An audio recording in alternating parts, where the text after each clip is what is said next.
It's a gorgeous sunny day and I find myself at the Point Ormond Lookout. After last week's vlog, several of you reached out and provided me with some options of thrift stores that I should visit. So I picked two, and after that we're going to go to the Sea Life Aquarium. My first stop was Vinnies at Moorabbin. I've got to get used to pronouncing place names here.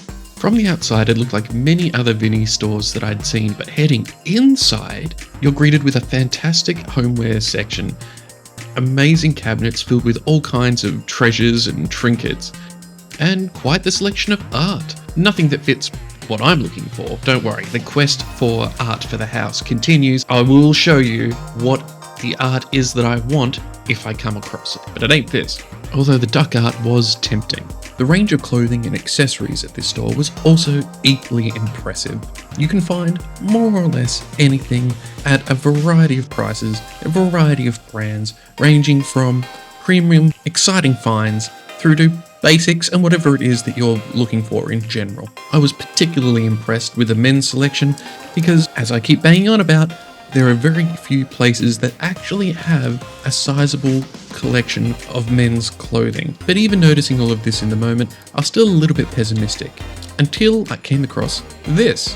Besides having turtles on it, which is obviously a win, I like turtles, and being in my size, it's also a Gazman shirt that was marked down by a further 50%. Any 50% off fans out there? Just me? Okay, cost a grand total of $2.50.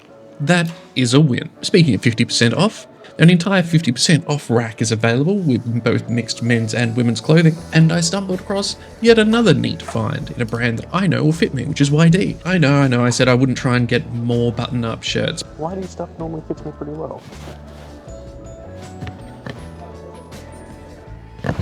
Let's give it a go. It's 50% off. Okay, I have a friend who would love that. The second-hand furniture here was equally excellent, with so many options. Nothing that, once again, would suit my needs, but $15 a chair and relatively low prices for couches, brilliant. Big selection, lots of options. I think I'll come back here if I'm looking for something in particular because the prices were just so incredibly reasonable for items that often looked brand new. It takes me back. My grandma had one of these, and it worked too. Most of them don't. It was a fantastic recommendation. The store was awesome, definitely coming back here again, even though it is slightly out of my way. It was just brilliant. I even found two shirts, which I showed, but one has turtles on it, and I don't even care what the brand is. Gazman.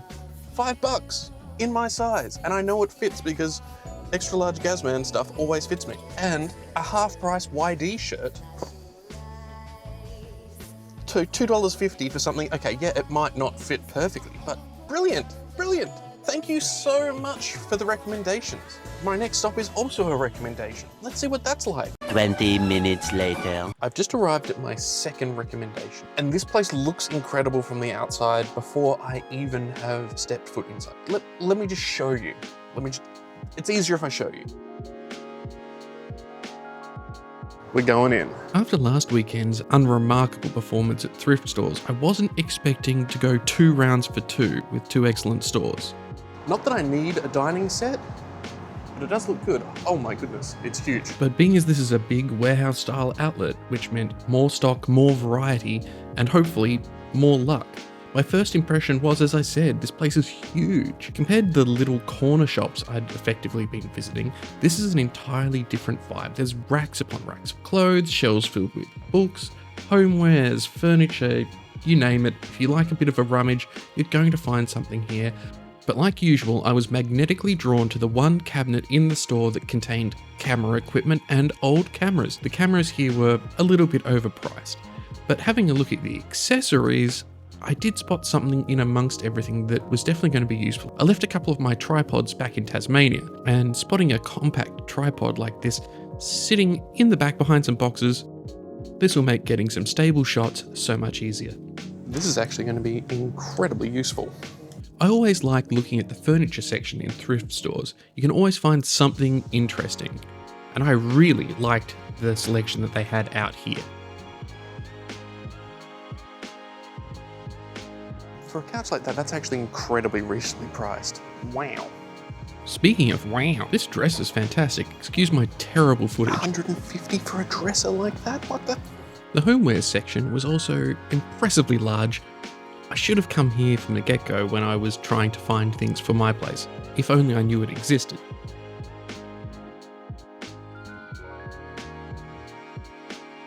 Once again, the menswear section was excellent. Lots of basics, t-shirts, polos, office wear, and plenty of options for work clothes. But one of the strongest sections was outerwear, with a lot of jackets and hoodies and winter coats that looked like they were brand new or never have been worn. Also, unlike most locations, there was a decent selection of shoes, but nothing in the size 12 that I need. In the end, I only walked away with my little tripod. Right? Wow! I'm coming back here for sure to do a bit more of an in-depth exploration.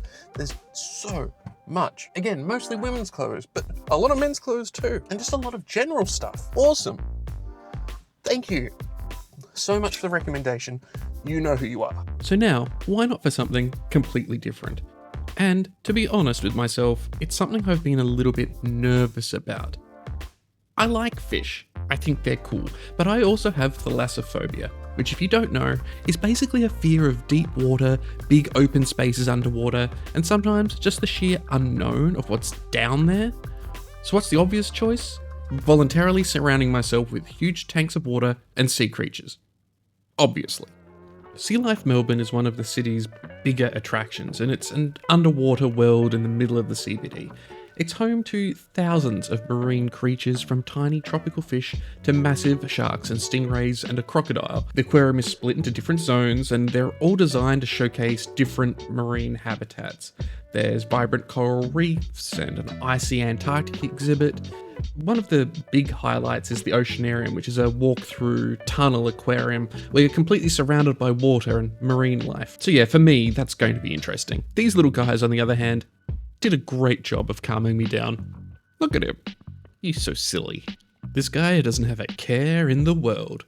The blacklight lit reefs were stunning, glowing in shades of blue, purple, and neon green, and the tiny fish weaving through like little sparks of light. There was nothing eerie about it, nothing overwhelming, and it was just peaceful, almost an otherworldly kind of beauty. The Tasmanian Lenny. It's me! Not even I could go past the clownfish enclosure without at least thinking about finding Nemo.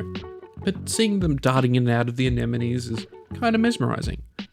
Maybe standing in the jaws of this enormous ancient predator will help. I doubt it, but you never know. The freshwater section was also equally calming, with the river fish gliding through dark water. But then I stepped into Ocean Invaders.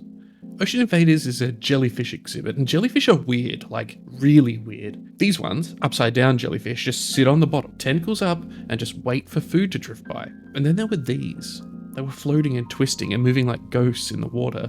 The red lighting made them look even more unreal, like something you'd see drifting in the abyss, which I suppose is what they do. Finally, there were the breeding tanks with tiny, delicate jellyfish, barely more than specks, that were growing into hypnotic drifters. And then I saw this sign, and I knew the time had come to steel my resolve. Walking into the tunnel, I was actually feeling pretty good. It's one thing to see marine life through a normal tank, but being inside it and surrounded by water was a completely different experience. And almost immediately, I was greeted by a massive stingray that just glided up to the glass. It was so close I could see the little details on its underside, the mouth and the gills. Looked like it was smiling down at me. I really wanted to film more in here, but honestly, the footage didn't turn out great. Between walking, the crowd, and myself getting a little bit nervous, it came out a bit shakier than I expected, which is a shame, because the experience itself was actually good. Seeing huge fish and sharks cruising by, and the weirdly peaceful feeling of being surrounded by deep water but still feeling safe. Yeah, trust me, it looks better in person than it did on camera. I definitely recommend coming here, even just for this. I never thought I'd be so happy to come around a corner, walk up some stairs, and be face to face with a literal, actual crocodile. I kind of feel bad for him. I think he's alone in there. I know crocodiles aren't a social species per se. I still feel bad, you know? This was the start of the rainforest biome, with frogs and yabbies and other animals you may expect to find in warmer climates. There were also green tree snakes. I didn't get good footage of them because between the glass and them hiding in foliage, I couldn't get a good shot. And I get that they live near water, maybe even go in water sometimes, but this still kind of threw me off. I came here expecting sharks and stingrays, yeah, the turtles, but it just seemed a little odd. Like, not that I mind. Snakes are cool, they're sleek, and honestly, green tree snakes are kind of cute. But I definitely didn't have seeing a regular snake at the aquarium on my bingo card for the day. The turtle enclosure itself was pretty chill. Just big, slow-moving guys cruising around like they had nowhere to be. Kind of jealous, honestly. Then there were the seahorses, tiny little floating dragons clinging to the little coral reefs with their tail. I don't think it was breeding season just yet, which means no pregnant males, unfortunately. And then I met this absolute legend. I don't know what it is about this guy, but he has some crazy charisma. He looks stoked to be here. As a kid, and even today, I think that cuttlefish and octopi are fascinating. And I was like, wow, it's following me. Until I realized that the front-facing screen was turned on the camera, and I believe he was following his own image in the flashing red light. Oh well, I'll take the friendship where I can get it. But then finally, it's penguin time. There's a difference between premium penguin and not premium penguin. Penguins and eggs. This way.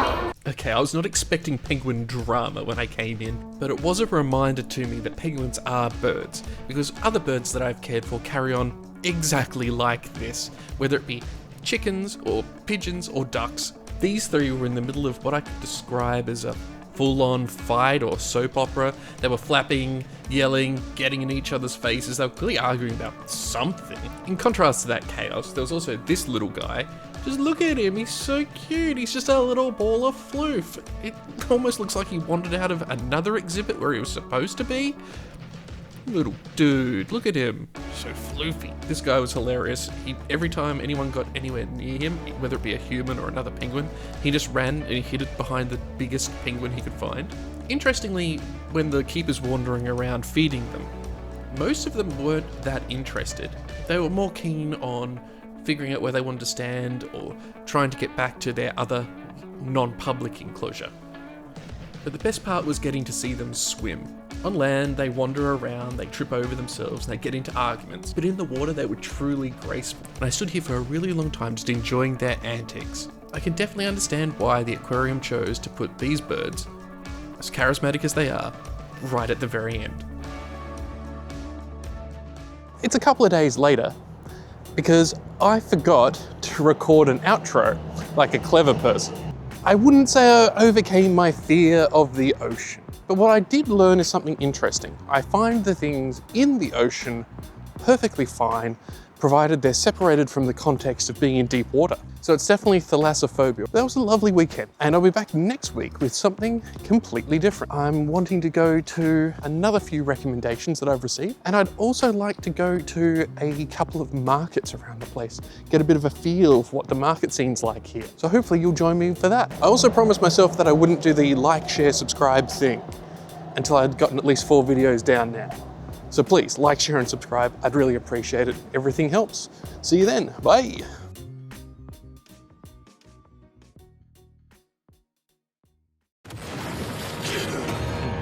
ラッシュの速さ比べか？無駄無駄無駄無駄無駄！